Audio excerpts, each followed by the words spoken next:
You got to wonder about some protesters. Don't they own a mirror? Can't they see that they have become exactly what they condemn? And it's not just those voice protesters in Adelaide yesterday being so hateful when they claim to be fighting for tolerance. On the weekend, funniest thing I read, a global warming activist wrote this essay about how terrible it was that police searched her home after she'd defaced the painting of the Art Gallery of Western Australia to protest against the gas company Woodside.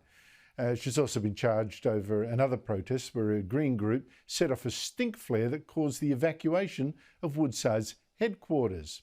And other activists in that same group went to the home of Meg O'Neill, the Woodside boss, around dawn with an ABC crew filming it all. And they invaded O'Neill's property, scared her family witless. So you can imagine how I laughed then to read this protester, Joanna Partika. She's a staffer, by the way, for Green Senator Jordan Steele-John. Who the hell's he hiring? She's now complaining that police had invaded her home. Wah, wah, wah. Complaining, I was unprepared. I was uneasy. I felt chronic uneasiness, an acute anxiety, a sense of violation at this massive intrusion. I no longer feel safe anywhere, least of all at home. Seriously. The hypocrisy. To tonight's panel, Louise, Elliot, business consultant and Hobart City Councillor, and Will Kingston, host of Australiana, a weekly podcast from The Spectator on politics and culture. Louise, again, the hypocrisy. How dare they do to me what my group does to others? I mean, but Louise, you know all about it, don't you? Because you were told by your compassionate and tolerant Hobart City Council to undergo re-education. Yes, absolutely. And it would be hilarious if it wasn't so disturbing. I think what we're seeing is a massive wave of people who have such a sense of self-righteousness that anything goes. And yes, I am seeing it in my own experience. We're seeing it across the topics, whether it's on climate or The Voice, and in my experience, it's on women's rights. I have the audacity to believe that humans can't change sex, and for that I've been receiving formal letters and re-education trying to convince me of otherwise. And I think what really gets me is the hypocrisy. It's the be kind people when they're being anything but. They're being intolerant, they're being judgmental, and it's bullying behaviour. And I think people are really getting sick of it because we all have opinions, we all have things we're passionate about, but there are right ways to go about things. And this sort of behaviour is just laughable but disturbing at the same time. Well, I wonder whether that's one reason that the Yes camp has got into so much trouble, because just when a lot of people are feeling this, that the bullying is out of control, here comes this issue where there's even more bullying, and the vote seems to be an absolutely perfect opportunity to put the bullies back in their box. It's almost like an issue on its own, the bullying, apart from The Voice. Yeah, well, I absolutely agree. No, I think we're on the same page, Louise. If you attack someone personally, obviously they're going to have that response. When you put up those words on the screen, Andrew, I felt like I was reading the world's most rubbish Sigmund Freud impersonation. There's the bullying side, but there is the fact that they seem to have weaponized the language of mental health around both The Voice and around these sorts of protesting issues. And it's really depressing because people then feel like, oh, well, we can't necessarily argue against them because they're taking this sort of mental health style approach to this sort of language with things like chronic anxiety.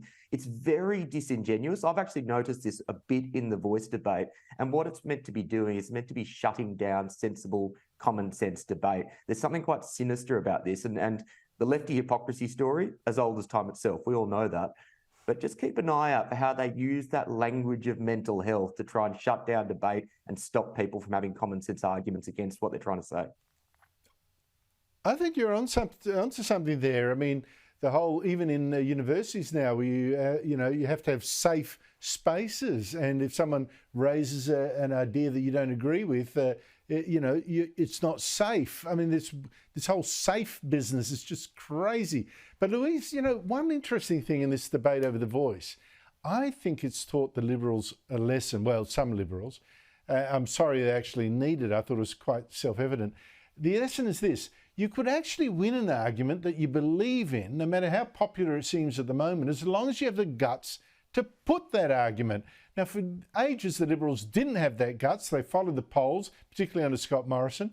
I mean, you think with The Voice, just last December, it had more than 60% support. A lot of Liberals saying, oh, we've got to give in to that. We can't fight that. The Liberals said no, and now they're winning the argument. It's amazing. Absolutely, and I think this is what the people are crying out for in politics and our leaders is someone with a backbone, someone that actually says what they truly think, what they feel is right. Of course, listens to people, but they have the strength within them to make up their own mind and to run with that and to share people what their views are and why they feel that way. People need to grow a backbone, and because that's what people respect and that's what a true leader is. Well, I'm going to actually draw a contrast on this very point because you see the Liberals, I mean, they're still behind. I'm not kidding anyone there in federally, but they have probably halved the gap, fighting something they were told not to. In contrast, the most timid Liberals in the country, I don't know, Louise probably think the Tasmanian Liberals, well, I'll say the Victorian ones. The latest poll now shows that with everything Labor has done in Victoria, the lockdowns, disastrous, scrapping the Commonwealth Games, massive debt, Labor is still ahead, 56.5% to 43.5%. What does that tell you? Yeah, well, it tells you John Pesutto is such a lightweight. I'm surprised he doesn't fly away. So you're not going to get much help from the Liberals in Victoria at the moment. I may never get invited back on after making this comparison, Andrew, but I'm going to make it anyway. I think there is an interesting comparison to be made between Dan Andrews and Donald Trump. Now, hear me out. They both have this rusted-on supporter base where it doesn't matter what they do, their supporter base will rally around them if people choose to take up the fight against them, particularly if they take up the fight against them personally, because their supporters feel like they're being personally attacked. So I would just suggest to the Victorian Liberals, instead of kind of saying, oh, Dan Andrews is an idiot, or saying that Dan Andrews' policies are catastrophic, that's not going to work, and it's obviously not working. They need to instead invest in their own policies, have their own sets of principles, and then fight for those principles in the Liberal tradition. Unfortunately, at the moment, with someone like Pesutto, you're not going to get that.